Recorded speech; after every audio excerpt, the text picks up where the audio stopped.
नमस्ते। Yoga with Ritu में आप सभी का एक बार फिर से स्वागत है।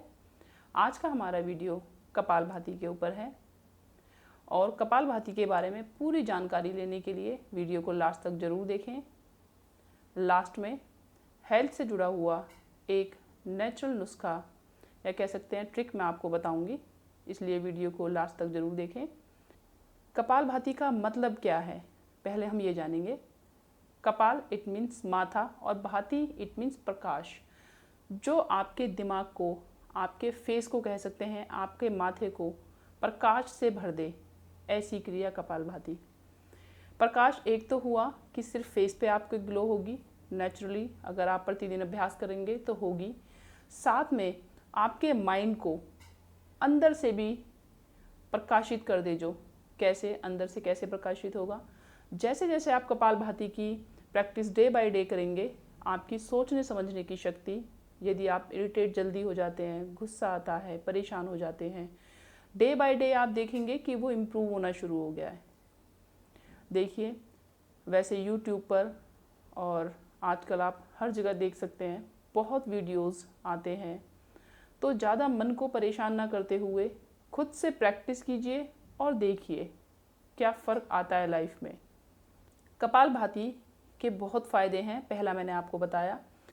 दूसरा, आपके पाचन तंत्र को स्वस्थ रखता है, आपका वजन कम करेगा, शरीर की हर एक नस नाड़ी की शुद्धि, पेट की मांसपेशियों को आपके हेल्दी करेगा और सबसे बड़ी बात, आपके लंग्स को बहुत हेल्दी करता है। जैसे ही आप सांसों को बाहर छोड़ते हैं, इट मीन्स सारे टॉक्सिन्स को आप बाहर निकालते हैं, तो बॉडी के अंदर ऑक्सीजन लेवल बढ़ना शुरू हो जाता है। कपालभाति को षट क्रिया और प्राणायाम दोनों ही नामों से जाना जाता है। कपालभाति को आप ऐसे समझ लीजिए, जैसे ही आप सांसों को बाहर निकालना शुरू करते हैं, उसके अंदर पॉजिटिव एनर्जी और ऑक्सीजन जाना शुरू हो जाता है। फॉर एग्जाम्पल, यदि आपको किसी मटके को भरना है तो उससे पहले उसके गंदे पानी को आपको बाहर निकालना होगा, तभी आप उसको स्वच्छ पानी से भरेंगे। दूसरी बात मैं आपको बता देती हूँ, कपालभाति किनको स्लो करना है और कौन नॉर्मल कर सकते हैं। यदि किसी को हृदय रोग है, कमर दर्द रहता है, बीपी रहता है, शुगर है, आप हमेशा कपालभाति स्टार्ट बिल्कुल स्लो स्लो करें, धीरे धीरे शुरू करें। और कपालभाति के बाद अनुलोम विलोम का अभ्यास जरूर कर दें। अनुलोम विलोम के लिए मैं एक अलग से वीडियो बनाऊंगी, तो आप उसमें देख सकते हैं। जिनको भी हृदय रोग है, मैं दोबारा से बता रही हूँ, कमर दर्द है, बीपी हाई है, शुगर है, वह हमेशा स्लो स्लो से शुरू करें और धीरे धीरे उसको बढ़ा दें। कपालभाति के बाद अनुलोम विलोम का अभ्यास कर लें। उसके बाद अपना बीपी वगैरह आप चेक करें, नॉर्मल आता है तो प्रैक्टिस को जारी रखिए। कपालभाति के लिए जो मेन सबसे इम्पोर्टेंट चीज़ें जो नहीं पता होता हमें, मैं उसके बारे में आपको बता दूं। हमेशा ध्यान रखेंगे, पहली बात, जब भी आप कपालभाति करें, हमेशा जैसे हम कपालभाति करते हैं, दोनों हाथ आपके नीज के ऊपर कपालभाति करते हैं। मैंने हजारों लोगों को मैंने देखा है पार्क वगैरह में, या अपने घर में आप देख सकते हैं कपालभाति में कैसे करेंगे वो, बिल्कुल गलत। हमेशा सिर्फ सांस ही तो लेना है हमने, बिल्कुल सुखासन में बैठिए आराम से और सिर्फ सांसों को बाहर निकालने पे आप ध्यान देंगे।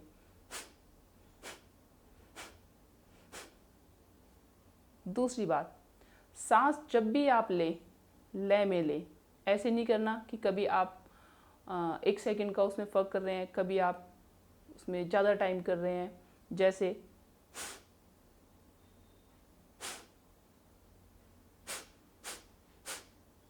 मैंने 2 तरीके से करके दिखाया, एक बार थोड़ा स्लो करा मैंने, फिर फास्ट किया, ये भी गलत तरीका है। हमेशा जिस लय में आप कर रहे हैं, जितना गैप आर कर रहे हैं, इसके लिए एक सबसे अच्छा तरीका ये है कि आप अपने सामने वॉच रख लें। जैसे ही उसकी सेकंड वाली सुई चलेगी, टिक टिक टिक, वैसे ही आप सिर्फ सांस बाहर निकालते रहें।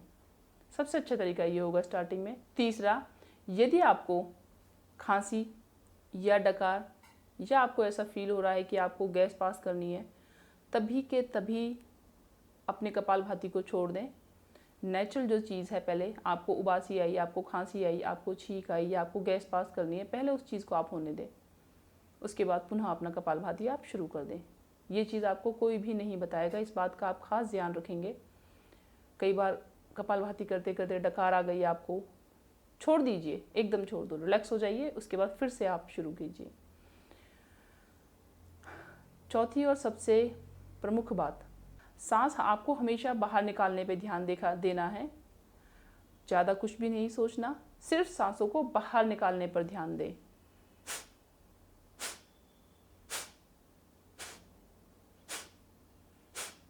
सिर्फ ये, और कुछ भी नहीं। सीधी सी बात है, यदि आपके पास कोई हवा से भरा हुआ अगर गुब्बारा दे दिया जाए और उसकी हवा बाहर निकाली जाए तो क्या होगा? गुब्बारा आराम से पिचक जाएगा। सेम वही आपके पेट के साथ है, जैसे ही आप सांस बाहर निकालेंगे पेट अंदर जाएगा। तो बस सिर्फ ध्यान रहे आपका सांस निकालने में। आंखें बंद हो,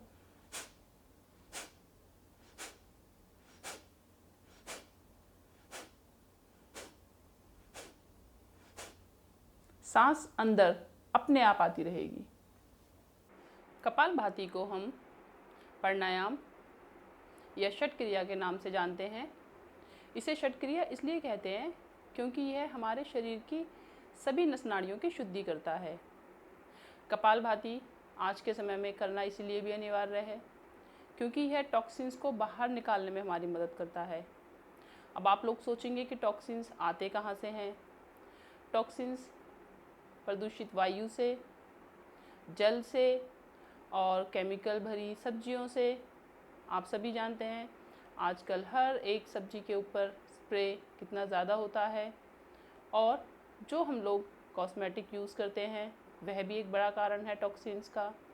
जितने भी हम पैकेट बंद प्रोडक्ट्स यूज़ करते हैं वो भी एक बड़ा कारण है शरीर के अंदर टॉक्सिन्स इकट्ठा होने का। कपालभाति की प्रैक्टिस यदि आप लोग डेली करते हैं तो आप डेली अपने शरीर में जमा हुए टॉक्सिन्स जो डेली वातावरण से हमारे शरीर के अंदर जाते हैं, आप उन्हें डेली साफ़ कर लेते हैं, शरीर को, अपने शरीर की शुद्धि कर लेते हैं। इसलिए इसको षट क्रिया भी कहते हैं। जाते जाते एक छोटी सी ट्रिक आप सभी के लिए, जीवन को अच्छे से खुशहाल बनाएं, खुश रहें, उसके लिए 3 छोटी सी ट्रिक्स। सदा खुश रहें, अच्छा और हेल्दी खाना खाएं, हमेशा पॉजिटिव सोचें। इसका मतलब ये नहीं है पॉजिटिव सोचना है तो कभी लाइफ में कोई परेशानी आए, दुख आए तो आप लोग उदास नहीं होंगे। ह्यूमन नेचर है, उदास सभी हो जाते हैं। आपको उदास होना किस हद तक है, इसके लिए एक मैं छोटा सा एग्जांपल आपको देना चाहूँगी। इससे अच्छा एग्जांपल कोई और नहीं है। आप लोग डेली टीवी देखते हैं, टीवी में क्या कुछ नहीं होता, एक्सीडेंट्स भी होते हैं। कई बार आपने देखा होगा कोई बहुत बड़ा धमाका हुआ, इतने लोग मारे जाते हैं। आपने देखा होगा सॉन्ग्स भी आते हैं, कॉमेडी भी होती है। उसको आप समझ लीजिए एक लाइफ जैसे हमारी चलती है, वो सब कुछ आप लोग टीवी में देखते हैं। क्या कभी ऐसा हुआ कि उन सब घटनाओं से कहीं आपने बॉम्ब फटते हुए देखा या कहीं आपने एक्सीडेंट होते हुए देखा तो टीवी की स्क्रीन टूटी हो? कभी ऐसा नहीं होता। तो बस अपने जीवन को भी आप इसी तरह से जिए। लाइफ में सारी घटनाएं होती रहेंगी, लाइफ में सब कुछ चलता रहेगा। दुखी होने पर रोए ज़रूर, ऐसा नहीं है कि आपने रोना नहीं है, आप रोएं, बट इस हद तक कि वो आपके अंदर वाली परतों की तरफ ना जाए, आपके अंदर, मन के अंदर वो घर ना करे। ये बीमारियों का सबसे बड़ा कारण है। रोना आता है, रोइए और फिर उसके बाद नॉर्मल होने की कोशिश करें। उसके बाद जो आपकी हॉबीज़ है, आपको सिंगिंग का शौक़ है, आपको डांस का शौक़ है, आपको जो भी शौक़ है उसकी तरफ धीरे धीरे अपने माइंड को लेके जाइए। समय लगेगा पर यदि आप कोशिश करेंगे तो ज़रूर कर पाएंगे खुद से। पॉजिटिव सोचें, खुश रहें। यदि वीडियो अच्छी लगे तो सब्सक्राइब और लाइक करना ना भूलें। धन्यवाद।